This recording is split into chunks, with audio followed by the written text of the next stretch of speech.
Selamat malam. Oh, malam. Ntar dulu gua. Iya, ini nih. Oke. Sip. Suara gue kedengeran nggak, Kang, di live Instagram? Kedengar banget. Keren banget ya. Kang Arman, wah luar biasa. Awet muda ya, Kang Arman. Amin. Ya Allah, ya Rabbal Alamin. Apa nih rahasianya nih, awet muda nih? Seledri setiap hari atau rajin berolahraga? Gokil. Gua Apa paling rahasianya bingung nih? sebenarnya. Rahasianya apa? Awet muda, nggak tahu ya, mungkin dilahirin gini kali mukanya. Gitu Atau ya? kalau enggak bukan awet muda, awet tua kali, gue dari lahir gini, Anjir. jadi nggak tua-tua. Karena gue beberapa kali ngelihat fotonya Kang Arman zaman-zaman dulu, zaman masih panjang Tea itu rambut ya kan. Itu sampai sekarang tuh kayaknya perubahannya dikit Dikit. banget gitu. Bukan rambut doang ya, rupanya gondrong, pendek, Iya. pendek. Sebenarnya maksudnya emang dari dulu ternyata mukanya Kang Arman tuh kayak nggak. Jadi apa ya kalau bahasanya tuh kayak apa ya? Immortal gitu ya, immortal. Kayak itu dong, Duncan MacLeod, Yoi. Highlander. Dulu sempet gondrong seberapa rambutnya? Dulu itu ada Kang Arman, covernya kece banget, video and musiknya cerdas. Oh, yang Oh lagu baru gua ya, yang kamu ya. Ya betul. Makasih, udah lihat. Oh itu cover ya? Itu cover ya? Iya, jadi kan kemarin kan Trinity, kan gue kalau solo kan Trinity kan. Kalau Gigi kan sendiri gitu. Nah, yang solo project gue kemarin tuh pada saat COVID-19 ini merebak, terus ngapain ya gitu, pengen membuat sesuatu gitu dari artis-artisnya gitu. Akhirnya bikinlah sebuah mini album LDR. Jadi lagu di rumah. LDR tuh bukan long distance relationship. Oke, lagu di LDR tuh rumah lagu. ya. Jadi singkatan, karena kan memang sekarang juga teman kita LDR semua kan, semuanya di rumah masing-masing gitu kan. Virtual Cuman semua bukan ya. LDR long distance gitu, tapi lagu di rumah. Akhirnya berempat gitu. Gue, Mawar De Jong, Yang Lex sama Adikara. Tapi bukan kolaborasi, bukan sendiri-sendiri aja. Sendiri-sendiri. Ini apa? Ada lagu masing-masing aja. Nah, terus kan karena apa sebuah ide yang mendadak. Jadi kalau nyari lagu kan agak sulit ya, ada ya. Apalagi sekarang masing-masing lagi. Benar. Kalau bisa ketemuan mah oke gitu kan. Nah, akhirnya ya udahlah kita cover aja gitu. Cover lagu yang udah ada, yang ada hubungannya dengan sedikit LDR-nya, dengan sedikit bahasa-bahasa media sosial yang sekarang lagi digandrungin banget karena emang gini sekarang keadaannya gitu kan. Ya, gue milih nge-cover lagunya Cowboy Junior yang Cowboy Junior. Iya. Yang mungkin inilah rasanya gitu. Iya. Terus pada saat itu si Trinity INR-nya si Mala, Kang siapa ya yang ngaransemen? Gak tau, gue tiba-tiba terbersit ke Ade Aferi gitu. Oh, Ade Aferi, ya. Akustik ya, gue bilang. Akustik, ya. Terus pengen rada medium beat ya. Ade deh, gue bilang gitu. Ade, ya udah. Akhirnya Ade ternyata feeling gue tepat gitu. Ade itu bener-bener ngaransemennya tuh pas banget gitu. Jadi gini, yang di otak gue tuh belum bisa disampaikan. Tapi pada saat si Ade ngaransemen, nah ini maksud gue kayak gini, ngerti gak sih? Oh, jadi dia udah nangkep duluan masuk ke Kang Arman. Oke. Ade Aferi itu kan gitarisnya ini ya, session player-nya Raisa juga kan. Ade Afgan juga kan.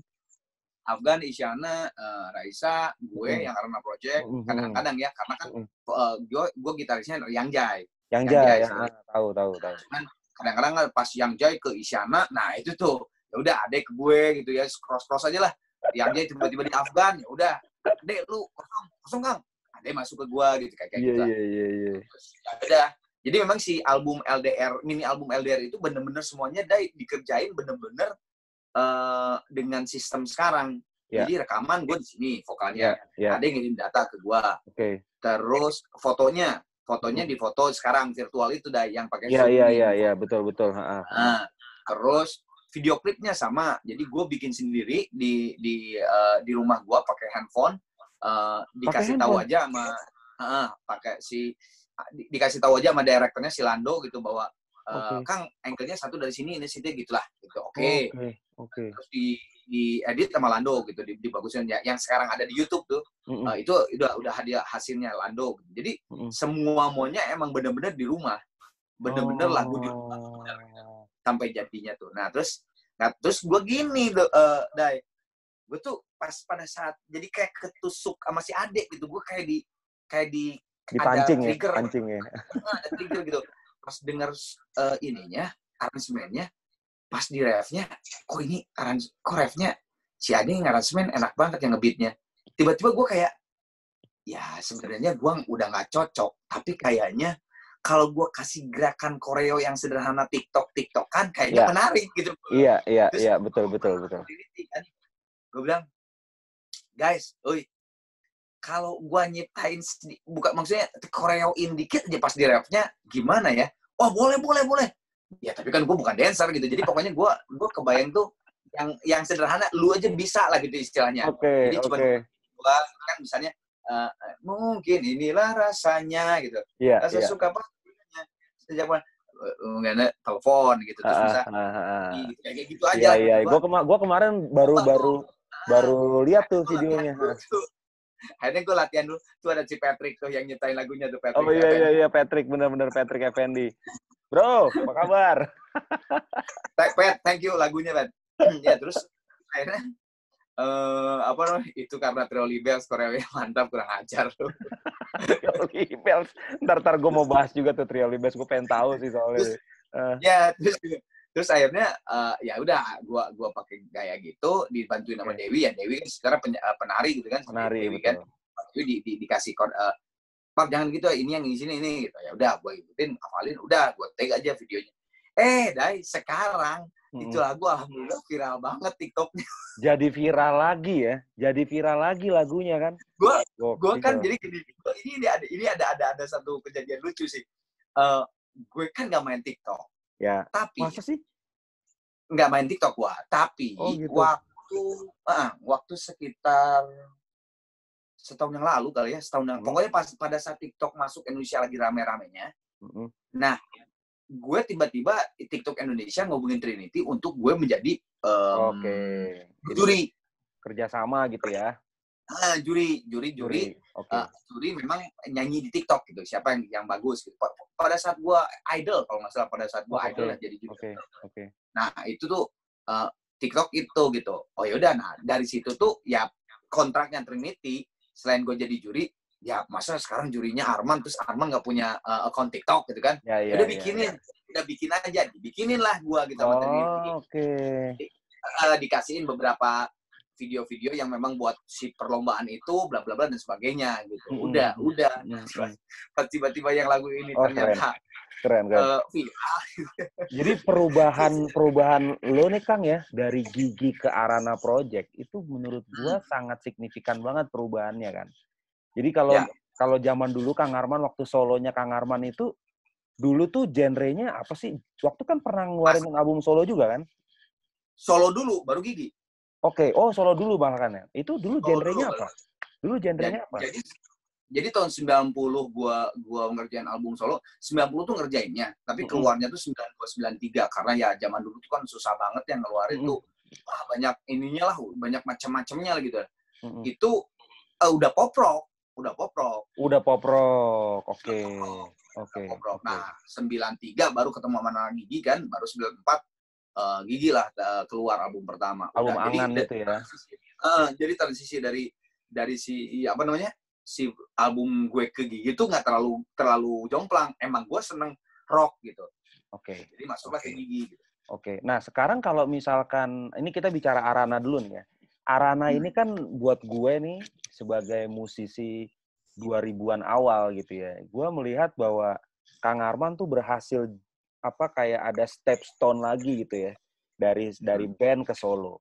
Nah ini kira-kira konsepnya apakah lo yang mikirin konsepnya? Gue mau bikin kayak gini musiknya, ada sedikit 80s-nya karena kan gue tahu Kang Arman suka Genesis, bener gak? Ya kan, nah itu lu yang mikirin konsepnya atau memang ada usulan dari label karena ya Kang Arman udah usia segini, lu harus bikin album begini kayak gitu, apa dari lu sendiri atau dari label? Justru ini menariknya di sini, Dai. sebelum gua jawab yang itu, apa namanya tadi? Mana sih? Tadi ada, Kang, aku udah duet tuh di TikTok, duetin dong TikTok main. Oh Kang, aku iya, udah benar. naikkan 02. Thank you. Apa namanya? Justru menariknya tuh jadi gini. Kenapa gua ada album solo project ya? Pada saat itu di Gigi umur 22 tahun, kok gue merasa jenuh. Jenuh bukan dalam artian gue pengen keluar dari Gigi, bukan. Ada beberapa ide-ide yang pasti tidak akan mungkin bisa tersampaikan di Gigi. Karena Gigi ada berempat. Ya kan? Secara musikalitas ya. Nah, kalau anggap perusahaan malah Gigi kan berempat berarti 25 gitu saham tuh gitu kan. Kalau pada saat kolaborasi membuat lagu. Nah, ada sekitar 70-60% ide yang gue tidak bisa sampaikan karena memang Gigi itu udah Gigi gitu. Warnanya tuh udah pasti udah jejak gitu kan. Nah, dari situ gue merasa aduh kok kayaknya gue ada harus yang disampaikan karena gue udah merasa. Jadi pada saat waktu Gigi 22 tahun ngeluarin single, gue lupa lagi single yang mana. Kan biasanya memang gue yang bikin lirik, Dai. Iya. Gue mentok gitu, gue nggak bisa. Ini kenapa ya gue mentok banget gitu liriknya. Akhirnya gue ngomong sama anak-anak, gue bilang, guys, gue kayaknya harus keluarin project solo.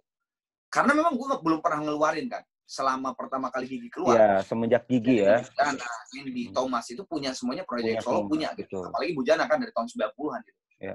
Gue bilang, kayaknya gue sekarang harus ngeluarin project solo deh. Untuk gue mengeluarkan apa ide yang tidak terkuat di Gigi. Ya udah sikat aja mana. Jadi kalau pertanyaan lu tadi ada pasti akan sangat beda dan lu juga kaget bahwa oh, ternyata Arana Project kayak gitu karena memang ide-ide yang tidak tersampaikan itu yang tadi 80s. Gua tuh gede, gua remaja saat 80s ya, Dai. Dan masukan musik kayak apa namanya? Siapa namanya si Quincy Jones ya. Misalnya Eric Martin mungkin nggak? Hah? Eric Martin lu pasti dengerin juga dong. Nah, kalau Eric Martin kan itu pada masa-masa udah agak ke sebelah sini kan tuh. Udah agak itu kan gue zaman SMA, gue zaman gue tuh pada saat itu kan fusion itu mendunia banget. Jadi istilahnya gini, kemarin kan sempat IDM tuh yang ini musik dunia gitu. Nah, dulu tuh fusion tahun 80-an tuh kayak gitu, kayak IDM-nya. Semua tuh fusion pokoknya. Nah, itu tuh gue terinfluence. Nah, makanya itu gue punya apa ya? Punya memori gitu di dalam otak gue tuh, aduh gue pengen ngeluarin banget ya album yang kayak fusion gitu. Karena gue demen dulu. Cuman kan kalau di Gigi nggak mungkin gitu kan. Nggak mungkin, benar. Jadi gue ngomonglah ke Gigi, dikeluarinlah Arana, makanya yang lu bilang tadi kok 80s banget. Ya karena emang itu ide gue yang tidak tersampaikan di Gigi. Gitu. Oke. Soalnya single pertama lo itu kan gue sangat familiar gitu dengan influence-nya gitu kan. Every Kind of People ya. Every Kind of People. Kayak gitu. Itu zaman-zaman itu, zaman-zaman 80-an gitu. Iya. Dan memang basically kan Kang Arman kalau gue perhatiin selama di Gigi banyak yang banyak yang Halo. Aduh, gue saking serunya ngomong sama Kang Arman. Halo semuanya. Nama fans lu apa sih, Kang? Kalau untuk solo karir, nama fansnya?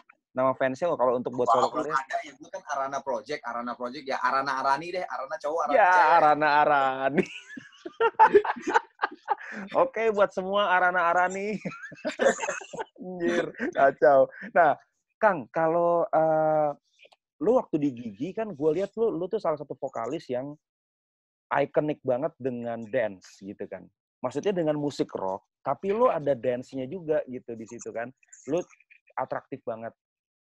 Iya, itu pasti ke bawah dong ya ke album solo ke album solo lu ini kan album solo kan, bukan single lagi karena kan? Karena memang gua itu nggak tahu kenapa gitu ya. Gua demen lagu ngebeat daripada lagu pelet. Lagu lu tuh. Lagu gue. Iya. Kebanyakan lagu pelet.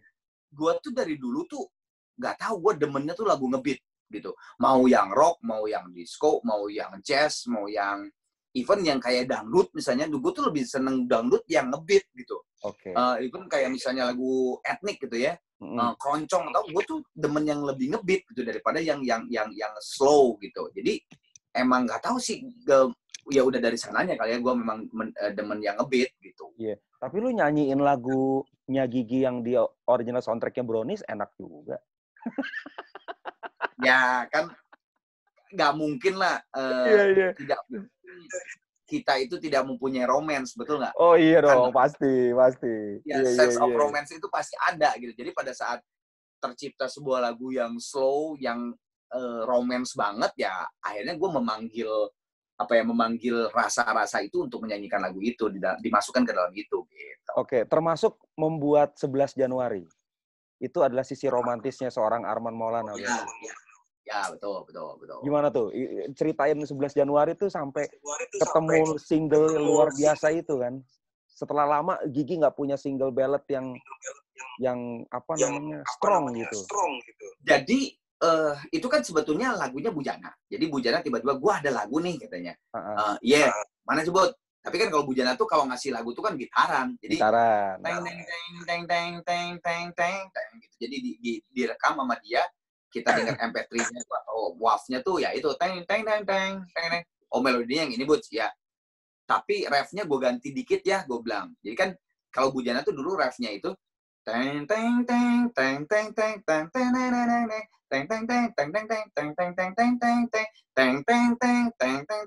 balik lagi. Oke, roots-nya lagi. Balik lagi.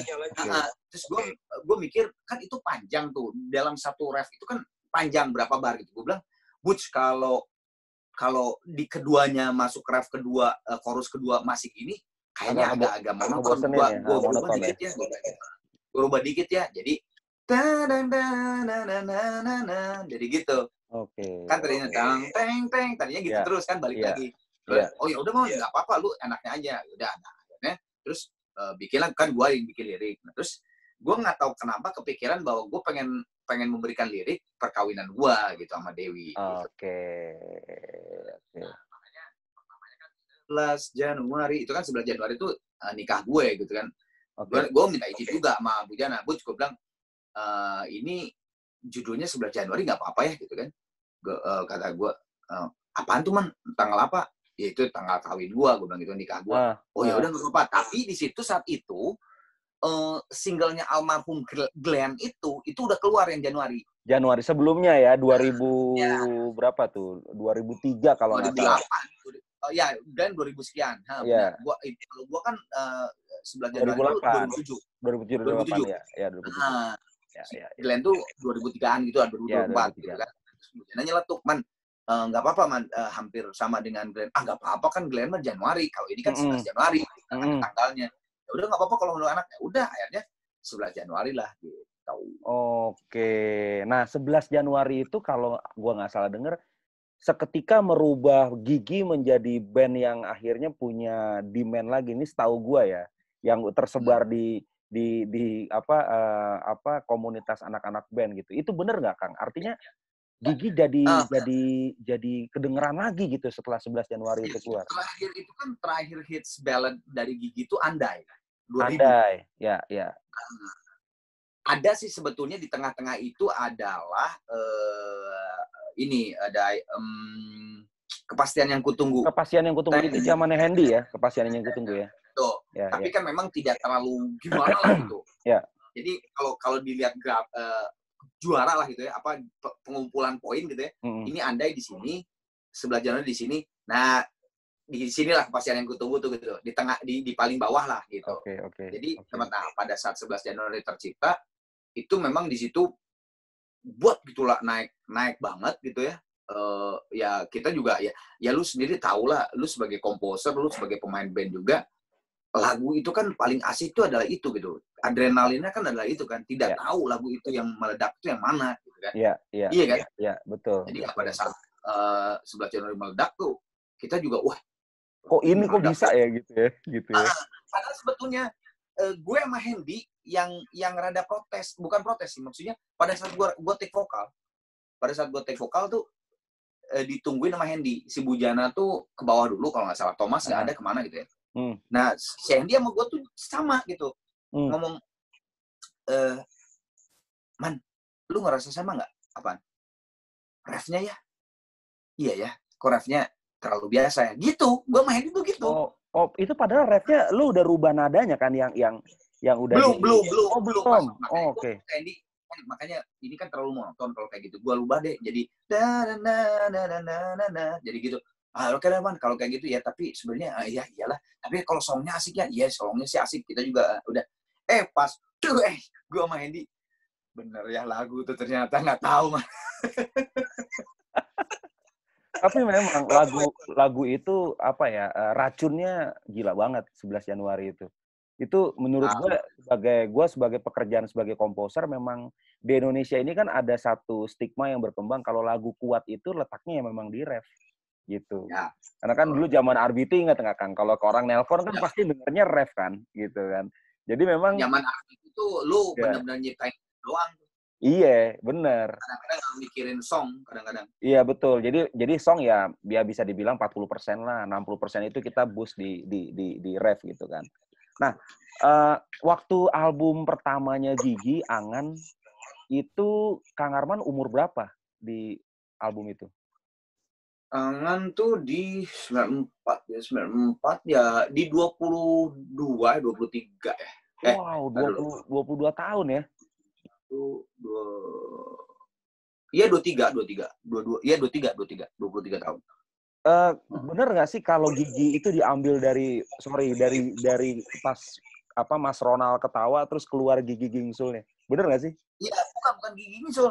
Jadi kan kita nyari nama, terus semua tuh sepakat kita pengen nama bahasa Indonesia, tapi yang simpel, nggak ribet gitu.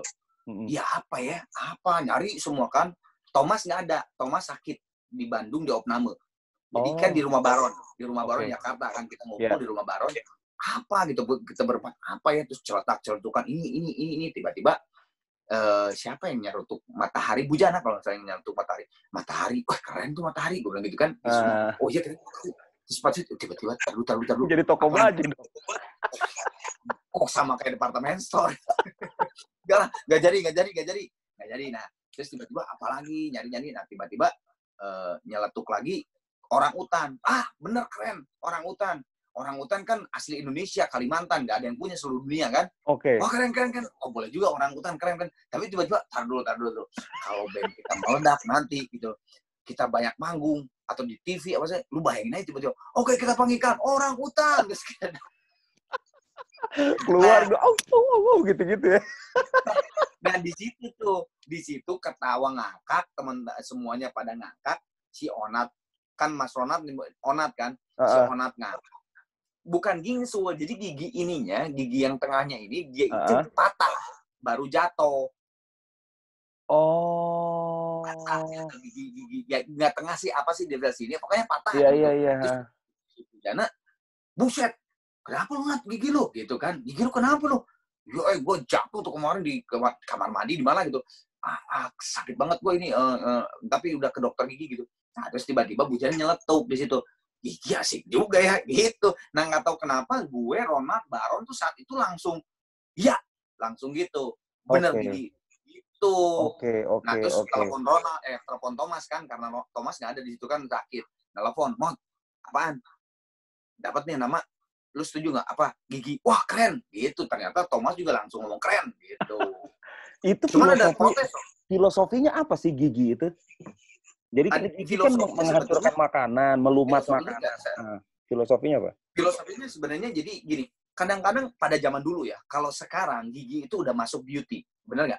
Ya. Cewek-cewek awal kalau sekarang. Tapi kalau zaman-zaman 90, Gigi itu sama. Bener-bener jarang orang yang memperhatikan Gigi dalam kecantikan, dalam beauty. Bener nggak? Yang diperhatikan pasti rambut, kulit, apalah segala macam. Gigi itu dokter. Gigi itu dokter kalau dulu tuh kan. Kalau sekarang tuh gigi itu kan termasuk beauty gitu kan. Salon gitu sekarang tuh. Nah dulu tuh, kita tuh filosofinya kita pengen seperti Gigi gitu. Pada saat gigi itu tidak diperhatikan, tapi pada saat sakit gigi baru tuh orang semuanya stop. Jadi pada saat orang hilang, gigi kemana ya gitu. Kok kayak kehilangan sesuatu gitu kalau nggak ada gigi. Bener-bener apa ya, jadi ya orang kalau biarpun bagaimana juga kalau sakit gigi mau nggak mau ya lu harus ke dokter karena ketergantungan kan gigi kan dan stop semua lu coba bisa emang lagi sakit gigi ketawa atau senyum band aduh udah stop semua deh. Bener. Nah, tapi sebenarnya lucu Dai. Waktu pertama kali nama Gigi gitu ya, anak-anak slang protes semua. Kenapa? Anak-anak kan salah satunya promotornya lah gitu, promotor yang gue, Bujana, Thomas, Baron, Ronald untuk bikin band itu adalah Pai. Bang Pai. Pai masih di slang. Jadi pada saat kumpulnya gue pertama kali itu di Triple M. Waktu itu Pai lagi rekaman sama si Onat sama si Thomas ngerjain almarhum Andi Liani, albumnya Andi Liani. Andi Liani. Nah, sama si Pai, gue datang ke situ, Baron juga di situ, si Bujana juga di situ. Pas gue datang paling terakhir, Pai langsung, nah, udah ini nih, si Arman udah pas lah, udah vokalnya udah bikin gitu kan. Oh, dia jadi udah ini ya, udah tahu ya. Belum ada nama ya di situ ya. Jadi tapi salah satu apa sih yang namanya yang mendorong tuh Pai almarhum Andi Liani gitu. Andi Liani juga iya udah wah ini keren nih pasti di bandnya udah gitulah gitu. Nah, terus pada saat jadilah nama Gigi, Pai sama Indraki, Bongki gitu ya. Kalau ketemu kita tuh terus ketemu si Onat sama Thomas gitu. Nama band lo apa jadinya? Gigi. Lu kurang asik masa nggak ada lagi nama Gigi. Ya nama band lu gila lu Gigi gitu kan. Tapi setelah kita ngerjain album di sebulanan gitu, si Pai kalau ketemu ya di backstage itu kayak si Pai, Bongki gitu dan udah santai gitu. Kayak gini kayak tiba-tiba si Indra gitu Man, gimana giginya? Oh, jadi udah nggak sadar, sudah terbiasa manggil. Jadi nggak sadar, jadi nanya Gigi itu udah bukan Gigi gitu, jadi nanya Gigi itu udah band gitu. Gimana Gigi udah sampai mana lu lagu-lagunya gitu. Mereka sendiri udah nggak sadar, padahal mereka sendiri tadinya protes. Kenapa harus namain itu gitu ya? Oh berarti Bang Pai itu sebenarnya secara tidak sengaja hadir dalam pembentukan Gigi. Karena gini. Pai itu kan saat itu lagi giat-giatnya membuat solo album semua artis solo. Anang. Produser berarti ya? Produser. Anang, Andi Liani, Nike Ardila, Nike Astria, banyak banget. Nah, pemainnya itu, gitarnya Pai, bassnya Thomas, drumnya Ronald. Jadi si Pai itu ngomong, lu tuh asik, rhythm section yang paling asik di seluruh Indonesia saat ini, kata Pai. Kenapa lu nggak bikin band? Ketemulah sama Bujana di Musika Studio, ketemulah sama Baron di mana, gitu. Oke. Nah, Kang Arman sendiri direkrut dengan cara apa? Itu lucu rekrutannya gue. Gue kan punya band nih. Next Band kan. Oh iya Next Band. Iya, tahu gue udah pernah tahu tuh. Almarhum Andi Ayunir yang kemarin baru meninggal. Andi Ayunir. Mas Redi Nur, Mbak Rani Nur, suami istri dulu, Budi Haryono, pemain drumnya. Oh iya, oke. Itu waktu dia baru keluar dari Karimata. Nah, punya bandnya gitu kan. Terus Next Band tuh mainnya di kafe terus gitu. Sudah sekitar 3 tahunan. Nah, terus gue ngomong sama Mas Redi. Gue nyebutnya Mas Redi Papi. Gue bilang, kalau gue gue bukannya menyepelekan atau merendahkan pemain band di kafe, enggak. Tapi gue punya cita-cita untuk punya sebuah karya gitu. Sendiri, betul. Punya karya gitu. Karena gue juga kan udah solo album tuh di situ kan, solo album yang pertama. Terus gue ngomong sama Papi gitu, sama Mas Redi. Gue bilang kalau Next Band main di klub terus, di kafe terus, gue rada keberatan. Gue pengen punya karya, mau meledak mau enggak, pokoknya gue punya karya gitu kan. Nah itu lama, Dai. Itu proses gue selama di Next Band 3,5 tahun, itu lama nggak bikin. Nah, satu saat pas gue bejek lah gitu istilahnya, kalau gini terus main terus di kafe udah deh gue keluar deh gitu. Iya. Akhirnya si Papi, Mas Redi langsung ya udah deh kita kumpul deh di Asistem di Andi Ayunir kan, di Asistem. Ya. Ayo ya udah kumpul sana, bikin album. Oke. Ya udah, datanglah kumpul. Pas kumpul, lagi ngumpul Next Band. Lagunya gimana? Ciptaan siapa yang mau nyiptain? Ya terserah lah, bareng-bareng ada Papi, ada semua gitu. Lagi gitu tiba-tiba zaman pager. Ngomongnya 2 kali ya, kalau kan 2 kali. Yoi, zaman pager ya. Zaman pager. Terus Major Baron. Baron Major. Kalau kan pager tuh dulu kan ngasih nomor telepon kan, misalnya Pak Dai. Badai 021 7 sekian gitu. Jadi gue harus telepon ke lu di situ gitu kan. Iya, betul. Baron. Pakai ID, pakai ID ya. Iya, Baron sekian itu teleponnya Triple M tuh. Oke. Gue langsung, gue pinjam telepon dong. Oh yaudah, gue telepon lah. Set, Ron, ada apa lu? Man, gue langsung kebenaran banget Ron, gue bilang gitu. Apaan? Kok gue yang major lu kok jadi kebenaran banget, kata Baron. Enggak, ini next band mau rekaman. Pemain gitarnya si Dongki dulu keluar. Jadi nggak ada pemain gitar. Ya. Next band mau rekaman. Lu mau nggak bantuin gue? Tolonglah lu isi. Wah, dia bilang, gue nggak mau masuk band. Gak apa-apa, lu nggak masuk next band, gak apa-apa. Tapi lu additional player aja. Isi dulu aja deh, rekaman gitu kan. Oh gitu ya. Siapa aja sih man next band? Gue lupa. Mas Reddy, Mas Barani, gue bilang Andi Ayunir, Budi Haryono. Terus dia diam kan. Man, justru gue pager lu. Gue tuh mau ngajak lu main band sama gue. Hah? Lu di mana nih? Di Triple M. Oh, lu lagi rekaman? Enggak, yang rekaman si Ronald sama si Thomas sama si Pai. Okay. Oh. Siapa bandnya? Gue, Bujana, Ronald, Thomas. Gue langsung mikir, wah ini lebih muda-muda. Wah, parah. Oke. Terus. Terus gue langsung di saat itu juga, oke Ron, gimana sih Triple M ya? Oke. Sampai jam berapa? Gue sampai malam di sini sama anak. Gue sambil nungguin si Thomas Ronald rekaman. Ya udah, tunggu di sini.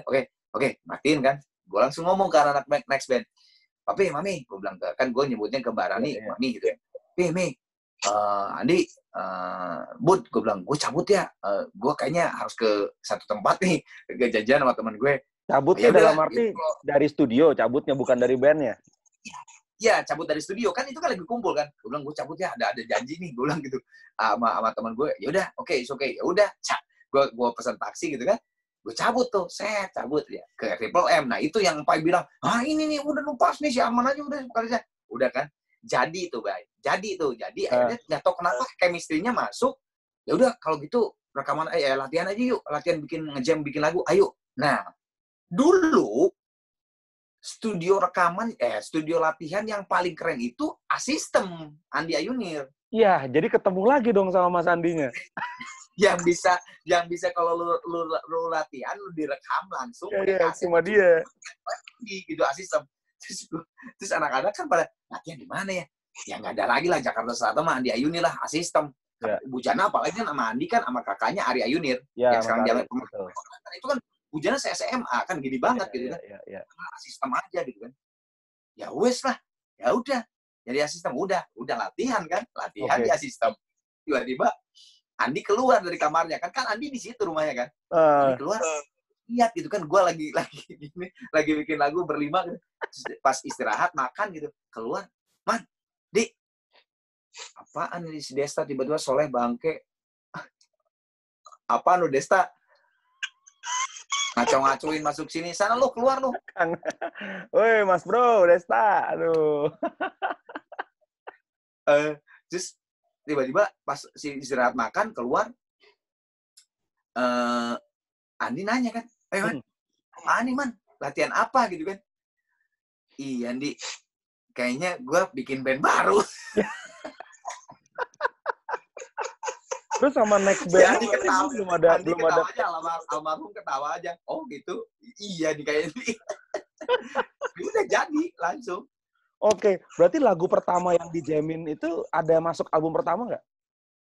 Ada. Jadi waktu latihan di Asystem itu langsung jadi 3 lagu. Apa aja tuh? Ada Kata Tersisa, Ku Ingin, sama Angan. Oh, oke. Jadi lagu yang Angan itu kan track 1 ya di album. Track 1 kan. Dan video klip pertama. Video klip pertama, benar-benar. Jadi 3 lagu itu langsung jadi ada Kata Tersisa, Ku Ingin sama Angan ya. Ku Ingin single kedua kan. Single kedua. Jadi album itu ada berapa single tuh Kang? Album pertama, 2 atau 3? 9. Oh, maksudnya itu kan tracknya. Kalau album pertama, singlenya ada berapa?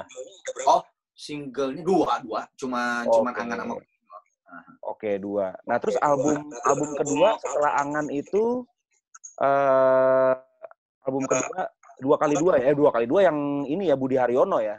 Mas Budi. Ya, jadi kan perjalanan itu pertama Angan. Angan itu Gigi itu lagu Angan itu diterima tapi masih di Jakartaan lah gitu diterimanya tuh. Nah, pada saat lagu Ku Ingin single karena lagu pelet kayak sekali lagi pelet. Itu udah mulai tuh. Jawa tuh udah mulai, Pulau Jawa tuh udah mulai, Jawa, Kalimantan tuh udah mulai. Dan itu udah di radio tuh udah mulai hits gitu si Ku Ingin tuh. Nah, masuk di album kedua keluar Janji itu. Nah, barulah Janji yang bang gitu. Tapi kan Janji itu ya, Kang, album kedua 3/4 ya. Bukan, album kedua itu Dunia. Oke, Dunia. Iya. Singlenya Janji dan Nirwana kan. Nirwana, betul. Itu langsung meledak gitu. Dari situlah Gigi diketahui, dikenal dan dicintai lah gitu sama Gigi kita semenjak album kedua itu seluruh Indonesia gitu, dari seluruh Indonesia. Nah, ketiga baru 3/4 yang itu yang ya. Betul. Anak kotak-kotak itu. Betul. Single keduanya tuh Damainya Cinta, ya. Nah, pada saat perjalanan dari album kedua ketiga, Baron harus ke Amerika cabut gitu. Sekolah ya waktu itu ya. Jadi ya di album ketiga udah nggak ada Baron, tinggal berempat. Nah, tapi di album ketiga itu 3/4 itu album 3/4 namanya. Pada saat promo tour itu tuh Thomas terlibat drugs kan, narkoba kan. Iya. Nah, itu tuh udah on off. Jadi pada saat terakhir itu justru Thomas udah nggak main, udah keluar. Karena emang udah drugsnya udah parah banget. Additional musiciannya adalah Opet. Mas Opet. Iya, betul. Karena udah terlalu tanggung tanda tangan tur sekian puluh kota. Waduh, siapa yang harus gantiin gitu? Karena ya kan Thomas tuh cabutnya tuh bener-bener set gitu. Jadi bingung dah gitu. Aduh, ini siapa yang gantiin gitu kan? Nah, kebetulan kan memang Opet pemain bass dan krunya Thomas, dia tuh memang datang ke Jakarta tuh ngefans sama Thomas, pengen belajar sama Thomas, jadinya bener-bener plek banget. Dia memang hafal seluruh lagu Gigi. Partnya gitu. Gigi ya. Iya. Ya udahlah, Pet, lu aja deh. Waduh, Mas, jangan dong, Mas. Wah, dia tadinya gitu. Jangan dong, Kang. Gue bingung. Ya, siapa lagi? Men, kita harus tur. Gue bilang gitu kan. Ya udah, akhirnya dia. Nah, Ronald merasa nggak ada. Udah terbiasa sama Kang Thomas ya. Udah terbiasa dia. Iya. Dia nggak ada klik lah gitu. Aduh, kok gue nggak klik nih sama Opet. Akhirnya dia keluar. Masuklah Budi Haryono sebagai additional. Nah, album 2x2 tuh emang bener-bener gue sama Bujana. Jadi 2x2 tuh maksudnya tuh 2 Bujana, Arman, dan 2 additional musician. Berarti Mas Opet itu tergolong bener-bener orang baru ya di industri musik pada saat itu ya? Banget. Orang baru banget kan. Kalau Mas Budi, Mas Ronald, itu kan semua kan orang udah pada tahu semua Kang Thomas gitu kan. Jadi kalau mereka kan benar-benar orang-orang industri musik yang benar-benar player apa segala macam udah gitu. Ya, berarti secara apa kapabilitas bermusik anak-anak Gigi pada saat itu ya seperti tebak-tebak buah manggis juga gitu ya Kang ya. Artinya karena gini, kalau dulu itu kejadiannya kan karena sungguh sangat cepat. Ya Thomas tiba-tiba cabut. Jadi gue sama Bujana tuh dulu pikir untuk menyelamatkan turnya aja. Karena kita udah tanda tangan. Gitu. Daripada turnya ini kita batalkan, kita disu, ya kan? Ya udah, untuk menyelamatkan tur, ya udah jalan jalan. Alhamdulillah maksudnya memang tidak ekspektasi orang tidak bisa kayak ke Thomas gitu kan. Tapi jalan gitu, turnya itu jalan. Dari situ Opet yang akhirnya belajar mendapatkan pengalaman tur dari Sumatera, Kalimantan, seberapa puluh kota keliling Indonesia. Akhirnya Opet juga lama-lama kan terbiasa. Gitu. Nah, makanya di album 2x2 tuh Opet mulai benar-benar udah rada terbiasa. Nah, tapi di situ kan belum jadi anggota tuh. Budi sama Opet belum jadi anggota. Nah, tolok ukurnya dapat bintangnya tuh pas di Terbang di album Kilas Balik kelima. Oh, jadi 2x2 itu mereka belum masuk personil? Belum, makanya 2x2. Dua tuh Arman Bujana, yang 2-nya itu si Budi dan Opet Additional. Maksudnya 2x2 tuh kan itu 2x2 4, album keempat. Tapi 2 dan 2 gitu. Makanya kan di situ ada pilihan. Billy Sheehan, ya ada apa? Phoenix Horn Brass Section-nya Phil Collins, Iya, mixing-nya di betul. sana gitu. Betul. Soalnya kan di albumnya itu kan Gigi, maksudnya mereka termasuk dalam personil Gigi kan, ditulisnya di situ kan. Enggak, belum. Oh, belum ya? Di Jumpa Pers juga gua sama Bujana di situ. Jadi mereka di channel, di 2x2. Oh, oke. Jadi itu semacam pilot project-nya dulu deh ya, 2x2 itu ya. Oke. Nah, setelah itu ada tour, albumnya tidak terlalu sukses, akhirnya manajemen Gigi, saat itu manajernya Dani, si Pete langsung, kita kita bikin album berikutnya, tapi gue pengen lu pada nyantai deh. Oke, ngapain nih? Udah kita ke puncak yuk. Ke puncak nyewa villa. Pokoknya gua settingin, kata si Pete, alat musik dan alat rekam. Lu mau rekaman, terserah. Kagak juga udah, kita senang-senang aja deh di situ 4 hari gue sewain gitu. Udah, ayo nyewalah sebuah hotel, sebuah villa. Kru dan Gigi di situ tidur, cuman ya udah pokoknya senang-senang aja lah gitu, makan jagung lah apa segala macam, ada kolam renang kan, renang gitu dan sebagainya. Nah, tapi alat musik disediain gitu untuk kalau ada ide. Nah, tiba-tiba tuh pas di sana malah banyak ide. Terciptalah lagu Terbang.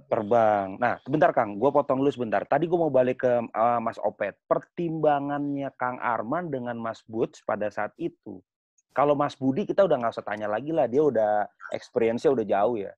Tapi pertimbangannya selain tadi tour, terus memutuskan Mas Opet masuk jadi personil, kan pasti kan musikalitasnya kan pertimbangannya dipikirin dong, ya kan? Ya. Apa yang bikin different antara Kang Thomas sama Mas Opet sampai akhirnya Gigi mengambil Mas Opet? Gua sama Bujana nggak mau capek aja. Oke. Nggak mau capek aja gitu, ya udahlah. Udah Opet aja lah udah gitu. Iya. Yang penting rhythm section aman gitu ya secara gitu. Udahlah gitu. Selama gue Bujana Budi bisa mengkondak Opet saat itu ya aman-aman aja kan gitu kan. Oke. Terus dari apa sumbangsinya Mas Opet di album Terbang itu, rhythm section-nya di Terbang emang berasa banget sih. Groove bass-nya asik banget sih. Jadi itu hasil Opet, itu hasil apa ya? Hasil mencerna selama album 2x2 ke album Kilas Balik itu, turnya banyak banget dah. Itu asli turnya tuh gue tuh nggak pernah pulang dah, 2,5 bulan tuh nggak pernah pulang gue. Asli gue. Iya, 2,5 bulan tuh gue keliling aja gitu. Kalau dulu kan gitu ya band ya. Kalau sekarang kan udah nggak ada. Misalnya lu gitu badai gitu tur, udah nggak ada yang lu nggak pulang ke rumah 1 bulan, udah nggak ada. Sekarang paling sekali main. Bolak-balik aja gitu kan. Kalau dulu tuh bener-bener tur, bener-bener pakai bis kita tuh. Tur dari Sumatera ke Jawa, Kalimantan, sana ke NTB dan sebagainya, bener-bener tur gitu. Jadi ya Opet terlatih di situnya, yang menurut kita fine aja kok gitu, sikat aja udah Butch, ya udah sikat. Kalau tur panjang begitu, lu pernah sampai nggak ngobrol gitu nggak sih Kang di bus? Sampai udah nggak ada yang bisa dibahas lagi sama temen-temen lo gitu? Nah sih, justru asiknya Indonesia tuh itu, Dai. Begitu indahnya Indonesia ya. Gue tuh keliling sama teman-teman pakai bis gitu ya, dari seluruh Indonesia gitu. Jadi sampai nggak ada rasa kebosanan kalau menurut gue gitu. Dan lu tahu sendiri kan, zaman dulu kan tidak sebagus IO itu tidak sebagus sekarang. Zaman dulu lu tahu sendiri kan, pernah ditipu nggak dibayar. Oh iya. Gue ngalamin kok band 2000-an. Pernah sound systemnya putus lah. Airpotex dibawa kabur lah duitnya. Adrenalin yang bikin kita justru jadi seru gitu, ngerti nggak sih? Kalau sekarang kan udah rata lah. Panggung udah bagus, sound udah bagus, IO udah bagus, keamanan, security udah aman, dan sebagainya. Kalau dulu kan bisa ada tiba-tiba penonton masuk backstage, gila lu kan. Siapa yang banyak? Benar. Makanya dulu kan sempat peristiwa ada band-band Indonesia, gue nggak akan nyebut lah, ada band-band Indonesia yang sampai penontonnya meninggal karena bukan apa-apa, yaitu mungkin CEO-nya tidak memikirkan cara masuknya gimana, keluarnya gimana, ya segala macam. Oke. Nah, Kang Arman, dari semua album Gigi yang sudah pernah dicetak sama Gigi, album apa yang paling fenomenal menurut Kang Arman? Secara penjualan, maksudnya album yang banyak memberikan lo perubahan hidup lah. Intinya tuh dari album mana? Mungkin ada 3 ya, yang benar-benar menonjol banget. album Janji, album Dunia, Janji di situ. Akhirnya semua orang untuk era tahun 90-an orang tahu nama Gigi gitu, band Gigi, vokalisnya gue gitu kan. Yang kedua itu 11 Januari, Peace, Love and Respect, album Peace, Love and Respect. Nah, yang ketiga adalah album Religi yang ada lagu Perdamaian. Oh iya, benar. Itu album yang warna hijau itu kan? Iya, betul. Itu kalau nggak salah album Religi pertamanya Gigi, kalau nggak salah. Jadi gini, album Religi pertama Gigi itu Raihlah Kemenangan, judul albumnya. Ada lagu Raihlah Kemenangan. Ya. Itu belum ada perdamaian, Dai. Belum ada perdamaian. Belum ada perdamaian. Lagu jagoannya, lagu single pertamanya tuh lagu Tuhannya Bimbo. Tuhan yang Maha Esa, itu. Iya. Orang shock semua. Saat itu orang shock kalau Gigi mengeluarkan sebuah album religi yang rock banget. Pada saat itu kan religi itu kan mendayu-dayu, hikmat. Betul, hikmat. Syahdu gitu. Ya, syahdu. Semua kaget.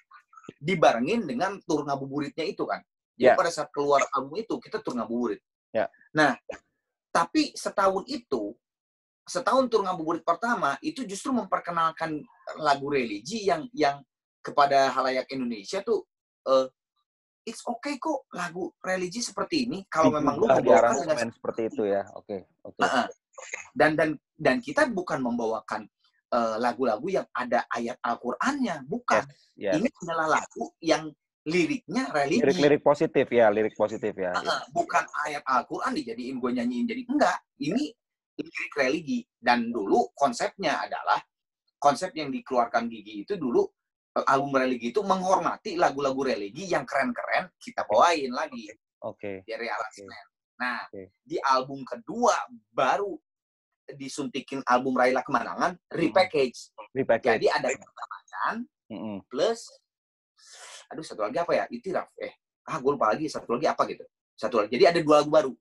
Oke. Nah, di situ yang perdamaian itu itu benar-benar itu kalau buat gue. Jadi karena gini, ada satu sejarah yang ini di sini mungkin kalau ada yang nongkrong di Instagram live-nya Badai sekarang mungkin ada yang akan 90-an tahu mungkin ya. Banyak nih, tadi banyak yang nebak album religi juga. Jadi gini. Jadi gini, Dai. Di album repackage Raihlah Kemenangan yang ada lagu Perdamaian itu membuat banyak orang yang nggak tahu. Membuat satu sejarah yang buat Gigi sampai sekarang bangga gitu ya. Satu adalah tur pada bulan puasa diperbolehkan. Itu pertama kali terjadi pada Gigi? Pada Indonesia. Oh, pada Indonesia. Biasanya nggak boleh ya? Nggak boleh. Dulu, bulan puasa, kepolisian tidak akan pernah memberikan izin. Oke. Di bulan puasa. Mau siang, mau malam, terserah. Pokoknya nggak dikasihkan izin. Tapi pada saat itu jebret meledak lagu Perdamaian, sebelumnya yang Raihlah Kemenangan pertama, kita punya konsep juga tur ngabuburit. Kita pada saat waktu itu dengan jarum masuk ke kepolisiannya masuk di akal, Dai. Pak, kita mau bikin sebuah tur ngabuburit, gitu. Tur ngabuburit itu selain menyanyikan lagu-lagu religi, Gigi, dibarengin dengan ustadz untuk bertausiah. Iya, betul. Yang memberikan izin tuh, oh ya benar juga sih, gitu. Kalau gitu. Tapi siang ya, siang. Ngabuburit itu apa? Mainnya siang ya berarti ya? Siang kan ngabuburit. Ngabuburit itu kan jadi gini. Nah, gue mau terangin nih. Ada 2 nih. Yang mungkin di sini yang lagi nongkrong di Instagram nggak tahu tuh. Jadi izin main musik di bulan puasa siang-siang sore-sore itu sebetulnya tadinya tuh belum ada, nggak boleh ada. Gara-gara tur ngabuburit, akhirnya sekarang lu mau main di mall bulan puasa cuek-cuek aja. Jadi ngabuburit. Gara-garanya itu ya. Orang tuh nggak tahu.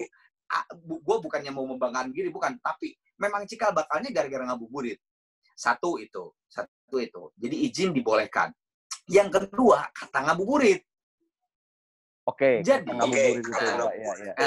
Ngabuburit itu kan gue orang Sunda nih sama Thomas.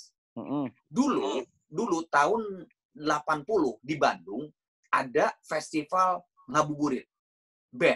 Festival band ngabuburit.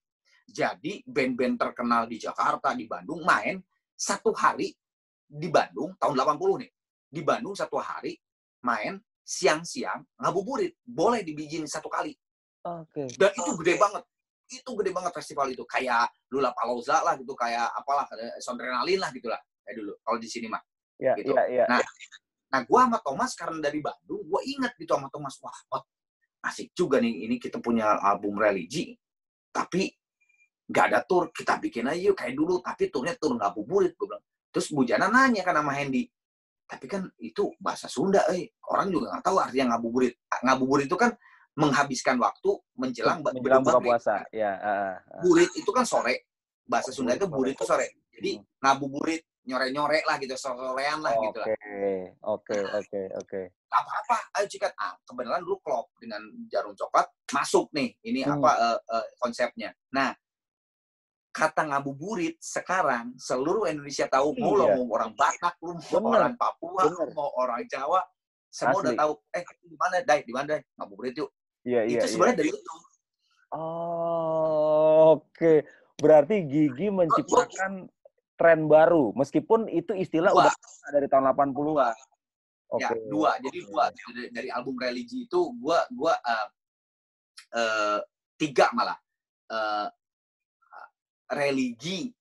Lagu religi bernuansa Islam di Indonesia merebak kembali, banyak banget band yang bikin dan solo album, penyanyi solo.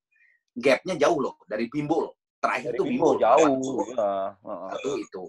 Yang kedua, diizinkannya pershowman puasa di bulan puasa.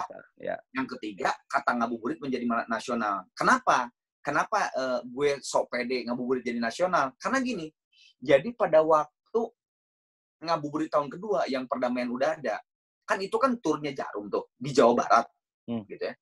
Kita ada lepasan, ada ketengan, Dai, main di Semarang. Jadi tiba-tiba ada ketengan yang main di Semarang gitu ya, perusahaan apa, pengen Gigi main gitu pas bulan puasa itu.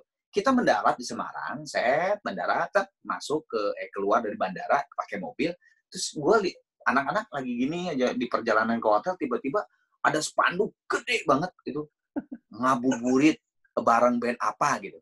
Itu gue langsung anak-anak, oke, di Jawa Tengah yang bahasanya Jawa ngabuburit udah jadi nasional, ngerti gak sih? Orang udah tahu, orang dari situ dah 3. Jadi 3. Oke, keren.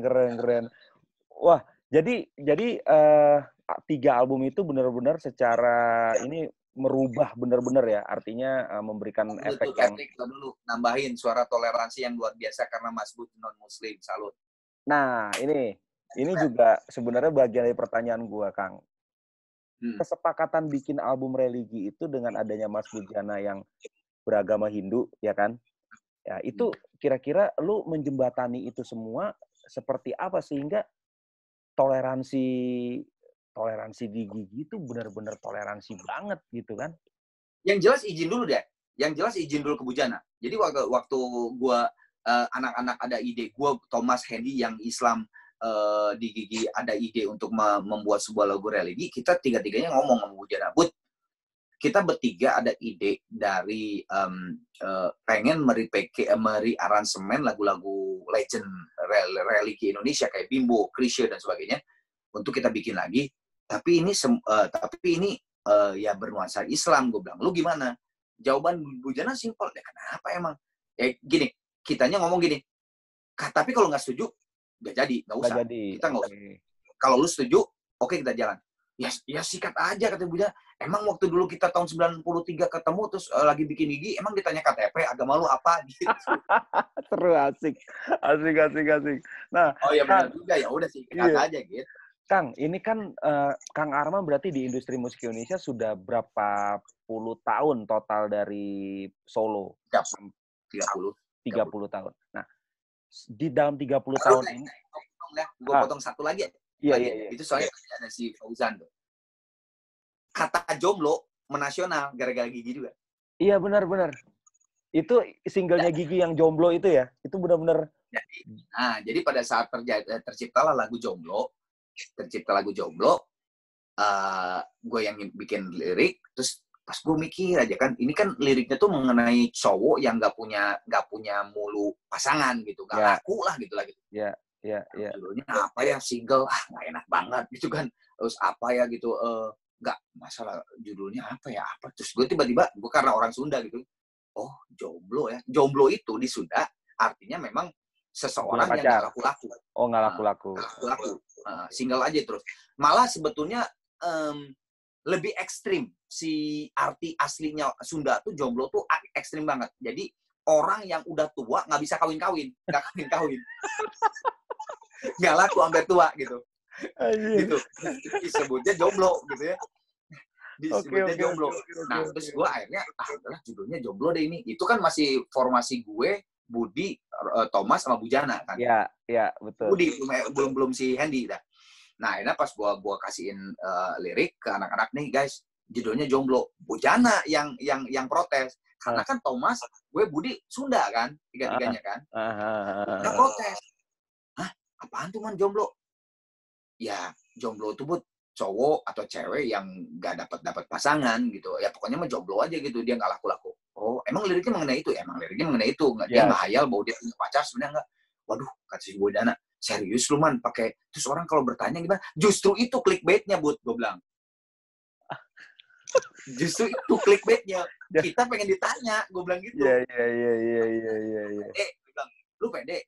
Ya pede aja, coba aja tanya Pak Ian, kita kan Sony tuh ya kan? Sony betul ya Pak Ian mau nggak? Ya udah, gue pas kita rapat sama Sony, Pak Ian judulnya jomblo, apaan tuh gitu kan Pak Ian gitu, apaan tuh? Ya jomblo gini-gini. Oh tapi menarik sih, bagus sih, enak, satu kata jomblo gitu. Ya udah nggak apa-apa, terserah kamu aja, analogi. Ya udah dikeluarin lah tuh, dikeluarin jomblo. Nah justru memang bener akhirnya sukses clickbait itu. Zaman dulu kan kekuatan radio dong, Spotify dan sebagainya belum ada. Radio media konvensional Nah saat itu seluruh penyiar radio pada saat dikirim sama Sony Music single pertama Gigi Jomblo, seluruhnya baca kertas press release-nya. Jomblo itu adalah diterangin gitu. Nah, terus di situ radio Prambors lah, radio Gen apa segala macam itu. Oke, sebelah gue terbaru dari judul Jomblo. Jomblo itu adalah bla bla bla bla bla bla bla gitu. Bla bla bla. Minggu pertama dia terangin, minggu kedua diterangin dikit, minggu ketiga tuh udah mulai seluruh penyiar radio tuh udah oke, buat yang jomblo ya, ini lagu dari Gigi. Menasional lah jomblo. Berarti jadi banyak banget yang nggak tahu sebenarnya. Berarti Jawa Barat sering memberikan ide ya. Ya kebenaran gua sama Thomas orang Sunda. Aduh. Kang, ini kan apa namanya? Ntar nih kalau nih live Instagram gua putus ya, ntar gua masuk lagi sedikit lagi masuk. Jadi nanti apa namanya di Zoom kita tetap lanjutin aja. Nah, Kang, lo 30 tahun berkarir sebagai musisi. Yang mana ini gua ini dulu deh. Gua berhentiin dulu Kang ya. Daripada ntar putus. Boleh. Ntar gua masuk lagi. Teman-teman kita berhenti dulu ya. Oke, siap. Nah, jadi apa namanya? Kalau gue lagi lupa nanya deh. 30 tahun lo berkarir gitu ya. Itu bener-bener lo jauh sekali dari gosip. Gue nggak pernah lihat tuh seorang Armand Maulana jadi pembicaraan. Ya, puji Tuhan, alhamdulillah ya Kang ya, gitu ya. Ya. Nah itu rahasianya apa sih? Emang karakternya seorang Armand begitu, atau memang lu tipe cowok yang setia gitu? Ini mau di-onin lagi? Iya ini gue onin lagi nih, Bentar. Sok lu onin lagi. Siap. Ntar gue tulis ininya dulu nih. Soalnya ini kalau di Android mesti... Oh, ditulis dulu ya? Iya. Tar. Kalau ini di Zoom yang lihat ada juga? Kalau Zoom, gue langsung naikin ke YouTube, Kang. Oh, YouTube? Langsung baik. Gitu. Oke. Belum. Kok hitam? Nah, request. Kita sambung lagi, guys. Oke.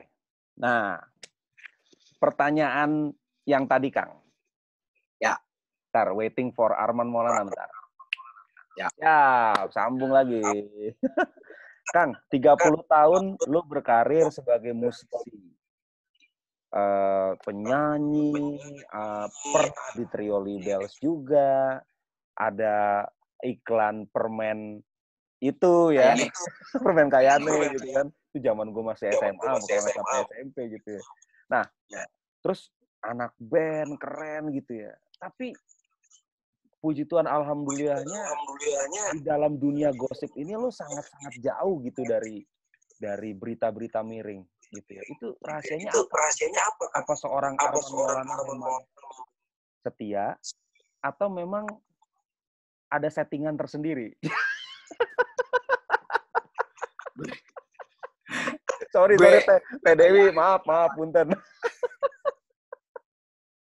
Nggak tahu sih, Dai. Gue apa ya?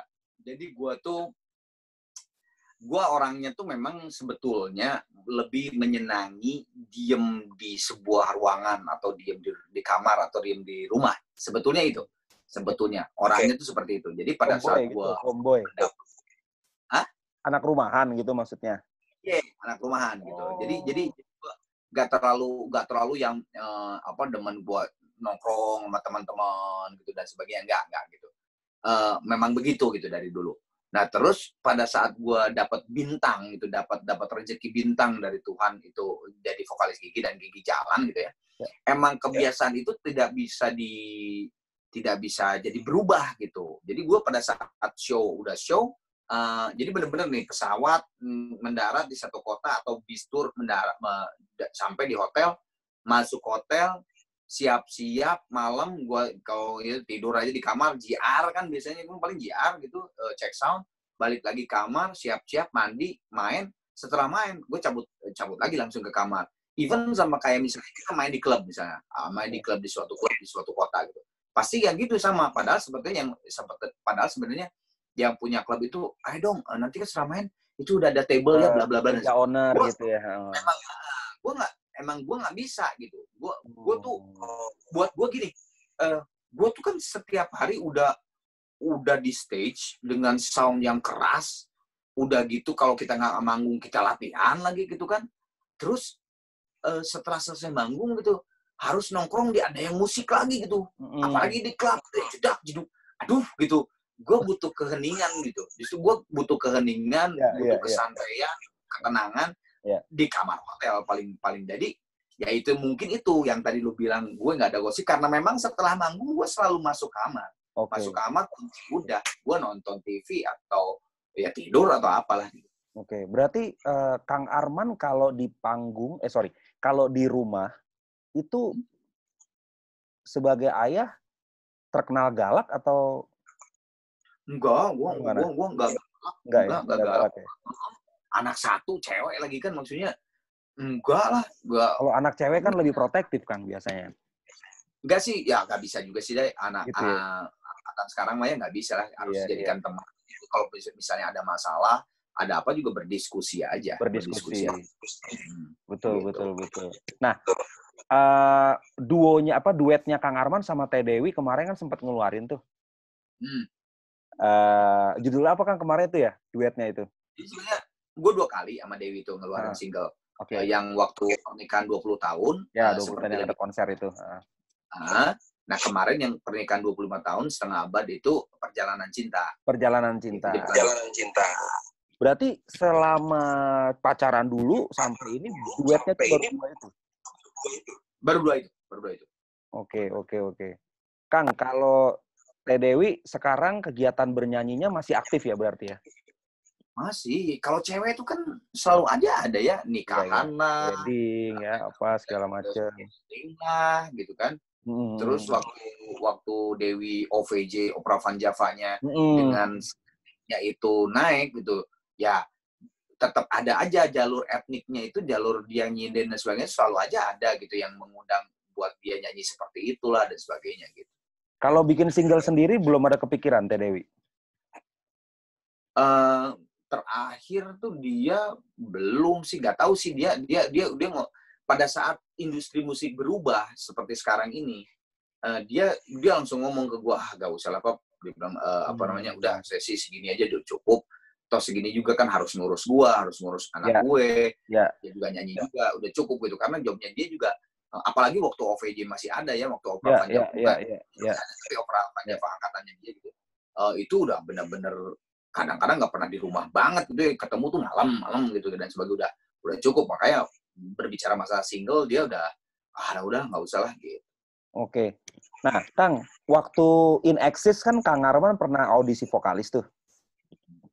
Itu sebenarnya seru banget kan itu kan, karena kan banyak orang yang bilang ini adalah niatannya Arman Maulana untuk mundurkan diri dari Gigi kan, waktu audisi In Exist itu.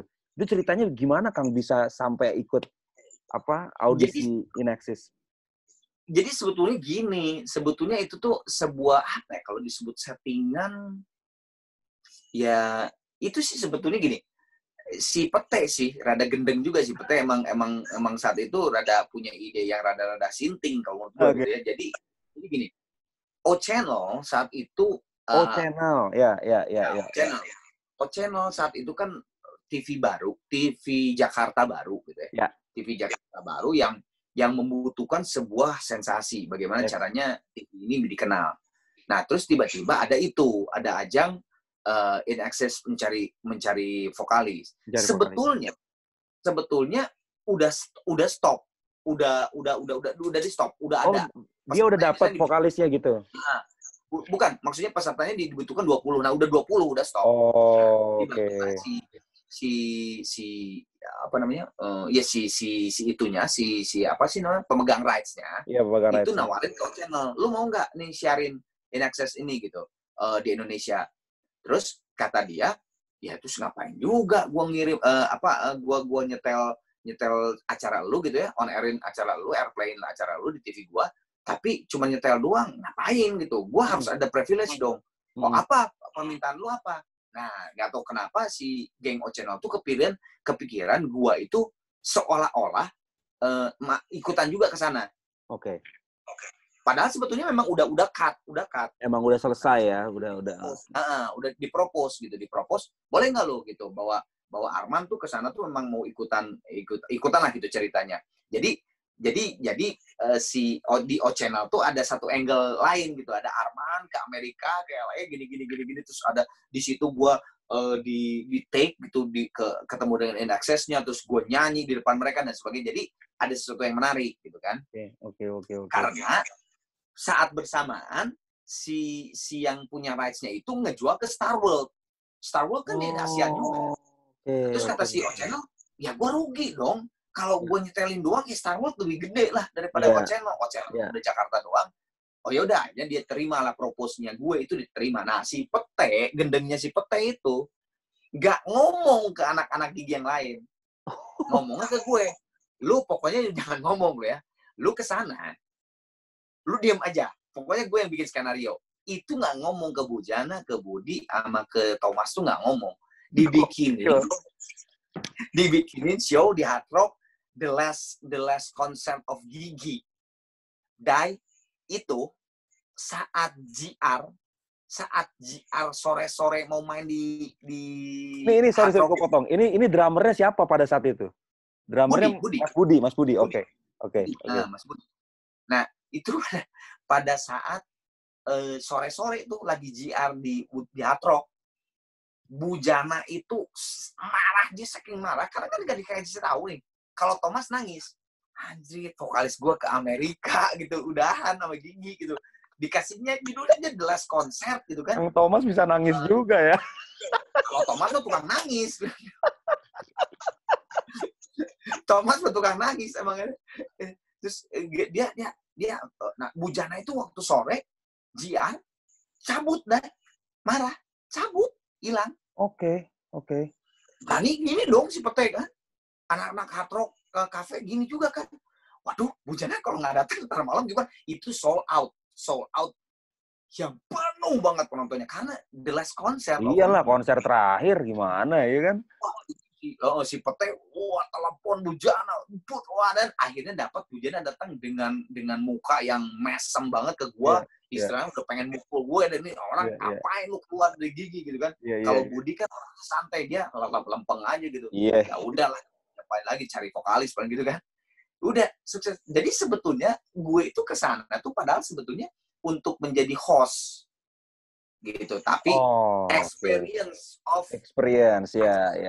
Emang gue dikasih privilege, gue ketemu dengan masuk ke area audisinya terus gue nyanyi di depan mereka, terus gue wawancara mereka, bla bla bla gitu, kayak gitu. Jadi, nah pada saat gue udah di LA, baru tuh gue ngomong ke anak-anak, ini partai ini kerjanya kurang ajar, gue bilang, gue sebenarnya gini, ntar juga gue balik lagi, ini mah jalan-jalan aja di LA.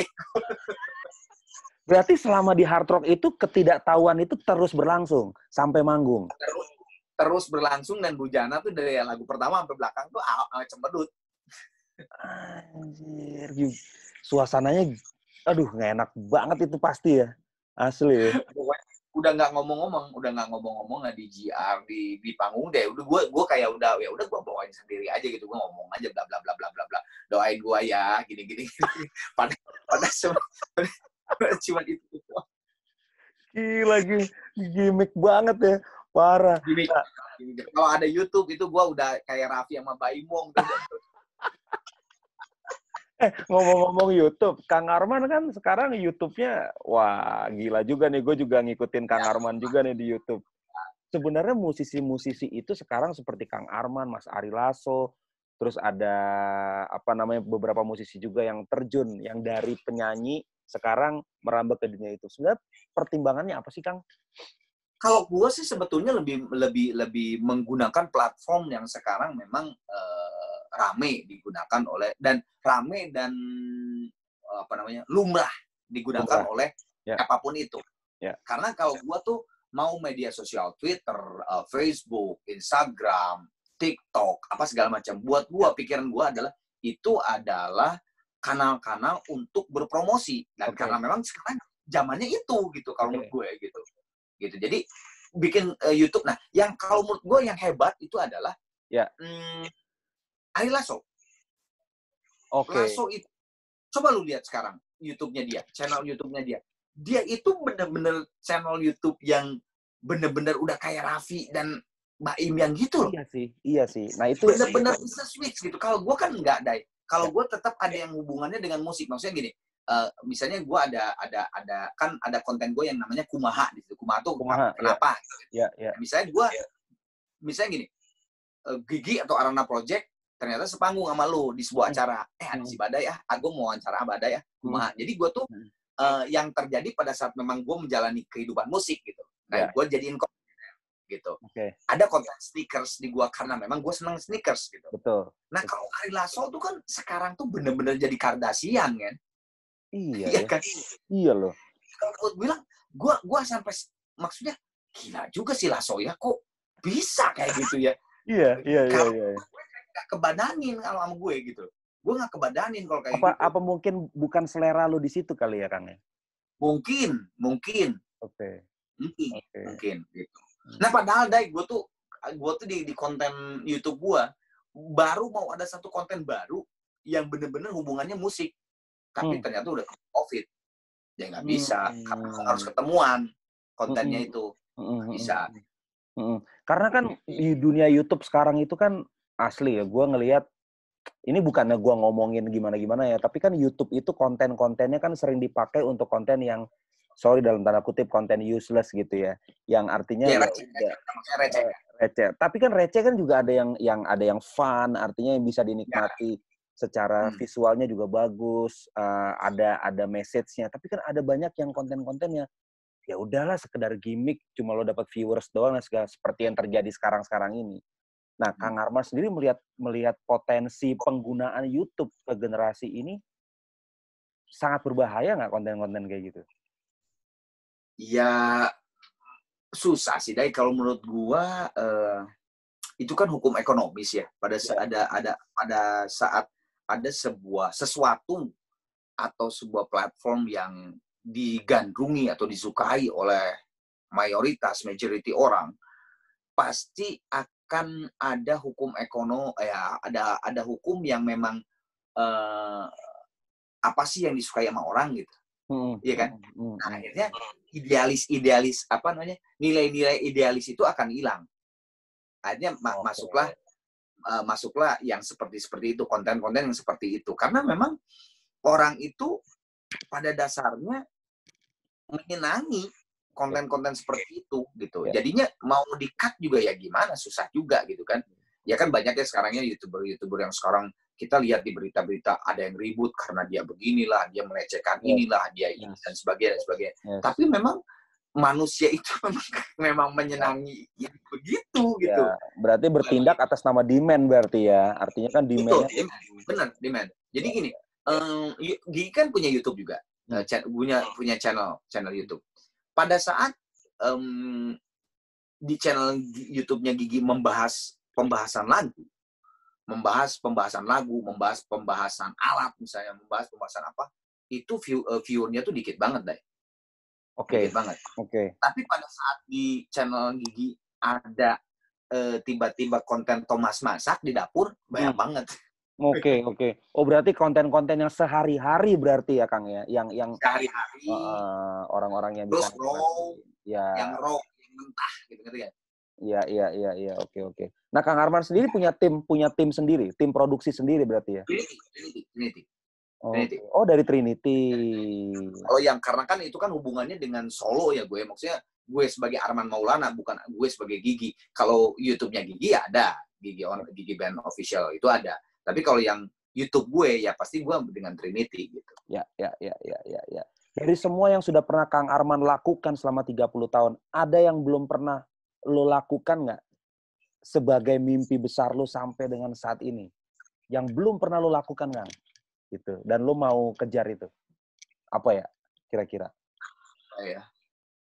Sampai detik ini sih belum, Dai.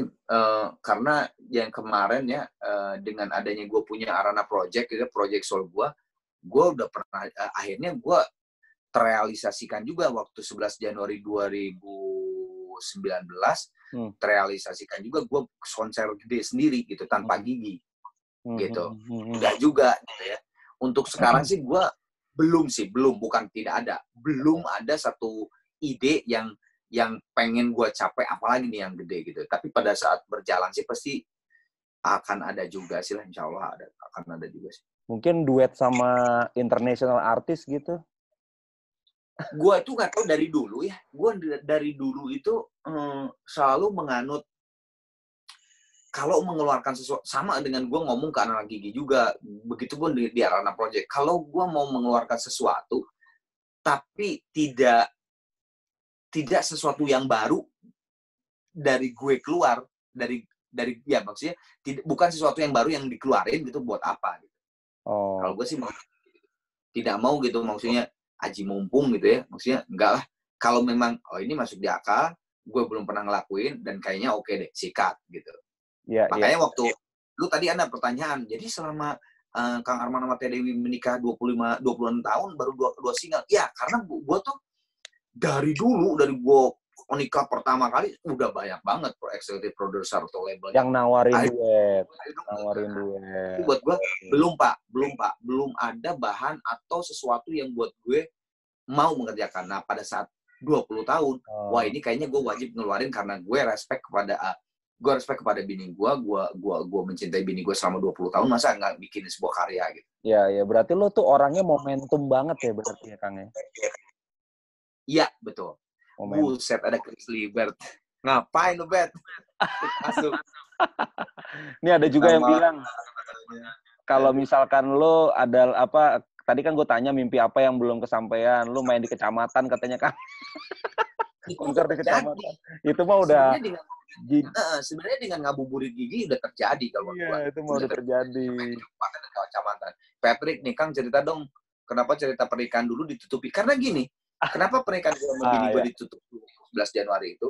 Zaman tahun era 90-an dan 80-an, artis-artis mau film maupun musik, kalau udah jangankan nikah, kalau udah punya pacar aja, itu pada malas orang. Oke. Dan kalau musik itu udah malas beli kasetnya gitu. Fans 80-90 tuh berarti radikal juga ya, berarti sama idolanya. Radikal terhadap lebih yang mainstreamnya ya, yang mayoritasnya yang mayoritasnya tuh radikal terhadap si image.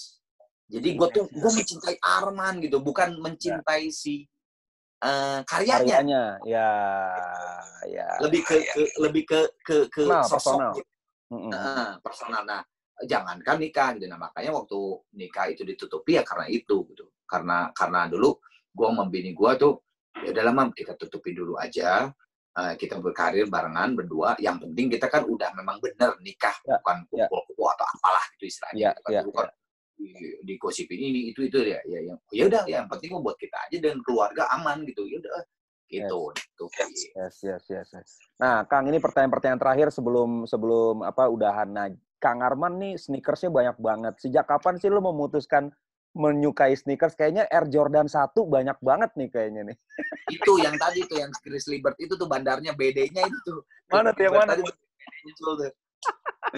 Udah hilang sekarang. Mas BD, nggak, jadi penggemar. Jadi gua itu memang nggak tahu kenapa, Dai. Gua itu menyenangi mobil. Maksudnya itu gua tuh menyenangi mobil dimodifikasi dari dulu.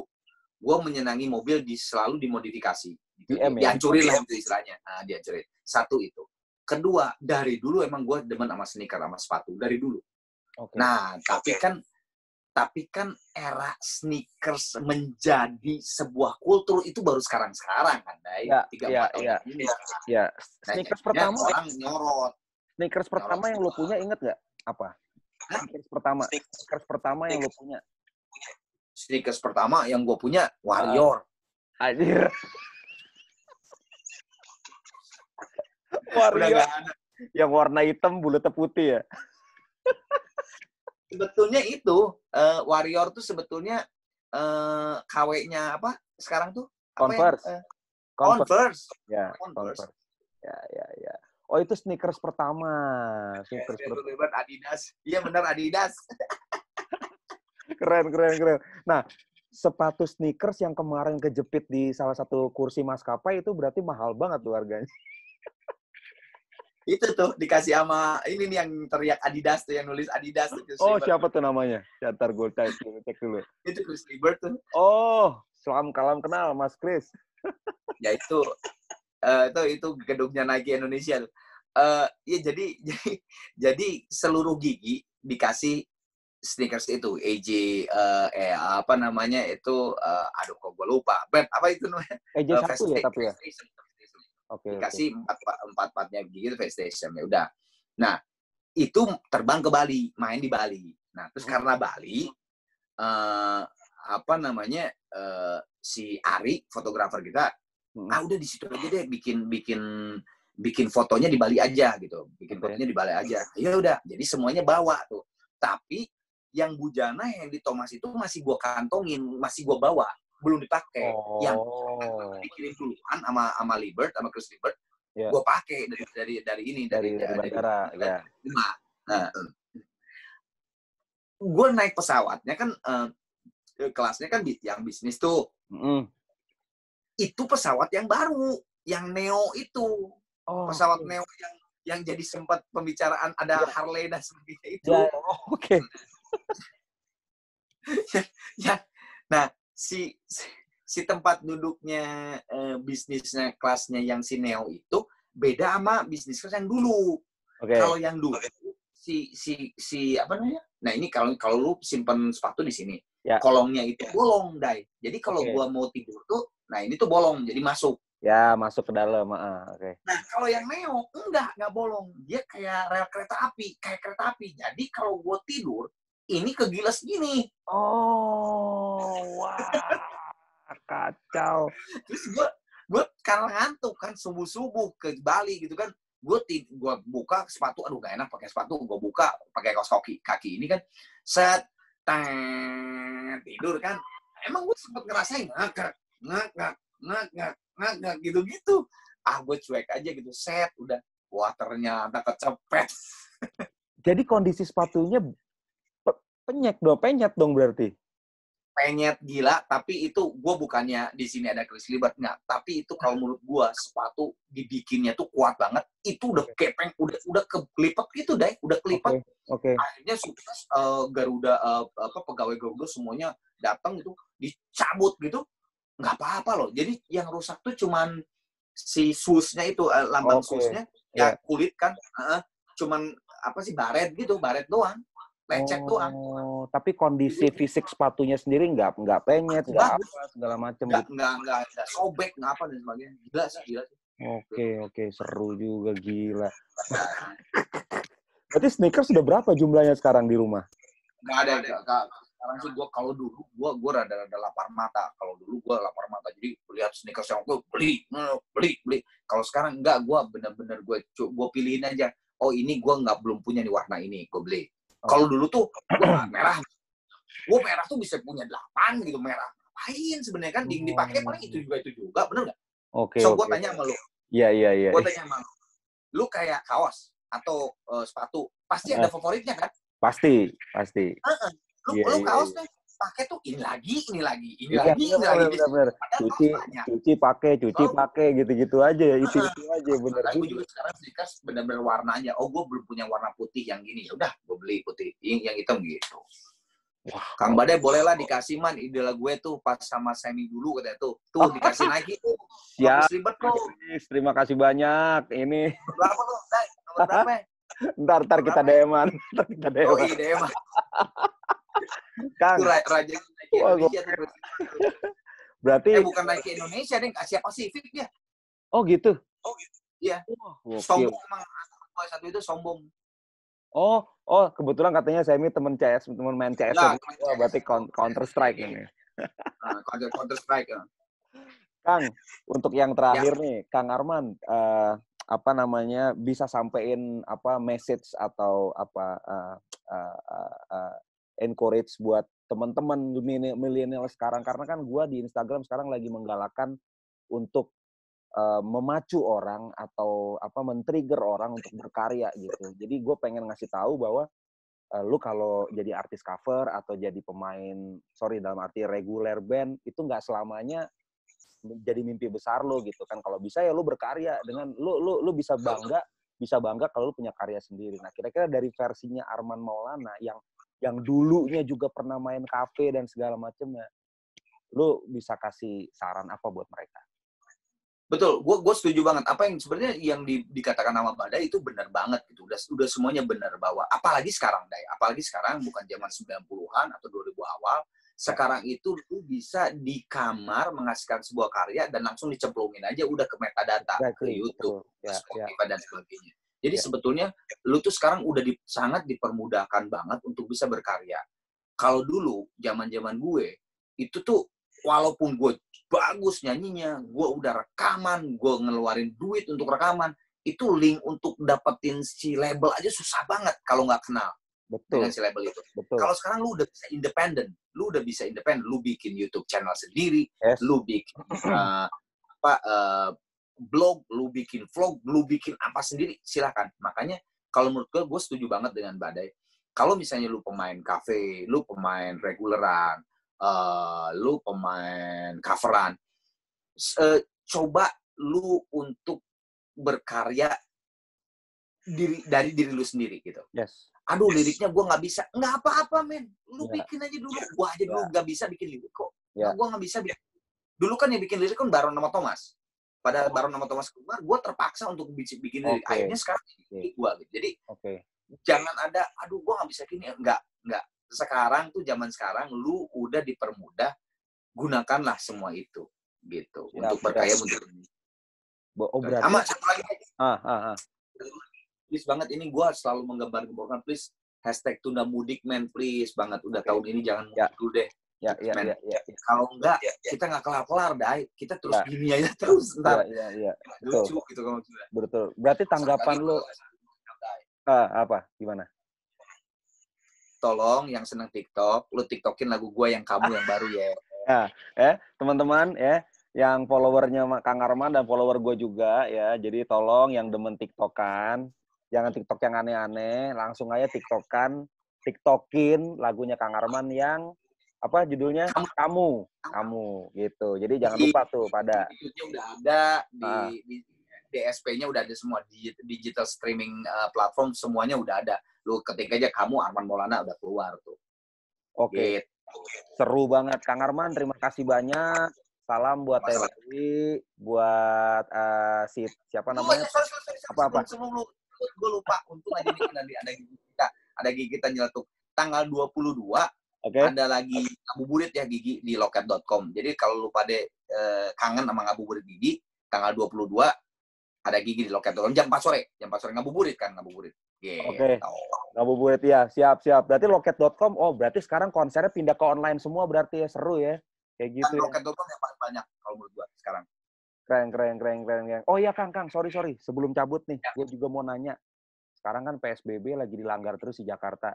Ini menurut lu, apa orang udah, karena kasihan juga kan, mereka nggak ada pekerjaan apa segala macam. Tapi ya kalau melanggar pun nggak kelar-kelar terus seperti yang lo bilang tadi. Tapi menurut lo, dari kesimpulan dan pendapat lu tuh gimana sih PSBB itu bisa dilanggar? Maksud gue gini, Dai. Sebetulnya kalau pekerja harian, it's okay. Karena kan kita nggak bisa dong mengurusin kehidupan orang. Lu emang bisa ngegaji mereka. Iya. Selama si pekerja harian itu melakukan pencegahan-pencegahan kayak misalnya sanitizer, masker, social distancing dan sebagainya. It's okay, nggak mau. Dan kita kan semuanya juga hidup masing-masing gitu ya, membutuhkan untuk kehidupan. Nah, yang gue keselnya itu adalah banyak banget peristiwa-peristiwa yang kemarin tidak masuk akal dan receh banget kalau menurut gue. Kayak misalnya nih, sorry banget nih, penutupan McDonald Sarinah kemarin. Nah, jadi ya. Buat gue nggak masuk di akal gitu. Men, McDonald Sarinah, kalau misalnya museum ditutup lah atau Monas ditutup, kalau dihancurin, oke, gitu. Itu sebuah monumen yang bersejarah. Ini, come on, man, gitu. Terus tiba-tiba kemarin di Bandara Suta yang penuh itu. Yang nggak ada jarak sama sekali ya. Nggak ada jaga jarak karena terus kan dia ngomongnya untuk kerja, tapi bawa koper 3 koper. Nggak mungkin dong kerja bawa 3 koper. Itu mah mudik, men. Gila lu. Sekalian. Ya, kan? Nah, maksud gue gini, kasihan dong sama para petugas medis dan non-medis yang tidak pulang ke rumah, yang setiap hari. Sekarang udah 18.000, men. COVID yang 18.000 sekarang Indonesia. Betul. Kasihan banget mereka. Terus kasihan banget juga ke kita-kita yang orang yang benar-benar diem di rumah dan akhirnya pendapatannya turun banget. Benar. Karena kalau PSBB itu dilanggar terus, mau sampai kapan gitu maksud gue gitu. Iya. Itu aja sih. Jadi maksudnya kalau yang memang pekerja harian dan mereka tetap juga memakai rambu-rambu itu, it's okay gitu. Tapi kalau yang nggak perlu nongkrong, terus nongkrong di warung, come on, man, gitu. Enggak itu caranya gitu. Maksudnya. Apalagi kan tadi barusan ada berita, ada perawat yang meninggal bersama dengan bayinya di dalam kandungan. Itu kalau nggak salah perawat di rumah sakit di Surabaya. Itu kan maksudnya kalau kita ngelihat kayak gitu kan sedih banget ya, dalam arti please lah orang-orang di luar sana tuh please mengerti aja bahwa mereka tuh juga mempertaruhkan nyawanya loh untuk menyembuhkan COVID-19. Ada satu cerita, ini true story dari teman gua kemarin. Dia ngehibur ke itu yang rumah sakit isolasi di Wisma Atlet Kemayoran. Oh ya, oke. Teman gue itu yang ngamen gitu, ngamen sama teman-teman. Mereka senang banget para perawat, dokter dan sebagainya itu senang banget. Mereka udah. Nah, terus teman gue itu bawa kolak, kolak. Nggak seberapa, bukan teman gue, bukan yang aksi cepat tanggap yang bawa 1.000 kolak itu, enggak. Dia cuman kebenaran aja pengen bawa kolak lah gitu istilahnya, berapa bungkus gitu. Terus dia ngasih ke para petugas medis dan non medis itu mereka dapat kolak itu nangis dan emosional. Ditanya dong sama temen gue, kenapa? Mas, Mbak, kenapa nangis? Dapat kolak. Tahu nggak? Kolak ini mengingatkan saya di rumah. Saya mengingatkan buka puasa, biasanya tuh gue tuh buka puasa tuh kolak dulu sama anak gue, sama bini gue. Sekarang tuh nggak bisa karena dia di sana terus. Jadi lu bayangin, men, kasihan banget mereka itu. Gara-gara kolak aja bisa nangis gitu. Maksud gue, kasihan, men. Kalau lu PSBB dilanggar karena pengen lihat sebuah restoran ditutup, come on, man. Gitu. Kalau lu pekerja harian, ojol lah, pedagang apa yang memang harus keluar, it's okay gitu kalau mau gue dengan pakai masker dan sebagainya. Gitu. Betul. Wah, terima kasih banyak Kang Arman, ini seru banget ngobrol sama lu, udah lama banget kita nggak pernah ketemu ya Kang ya. Udah lama banget. Gila. Terakhir gue ngeband bareng sama lu AMI 2006 loh Kang. Take band. Iya ya. Oh, Take band 2006 loh. Terus udah gitu kan ketemu di bandara. Iya, dan bandara mulu, iya benar. Nah sekarang COVID-19 gini nggak ada bandara juga. Siap. Kang, terima kasih banyak ya. Sehat-sehat ya Kang. Makasih banget deh. Siap. Thank you banget ya Kang. Terima kasih banyak semuanya. Siap. Sehat terus. Sama-sama Kang. Thank you.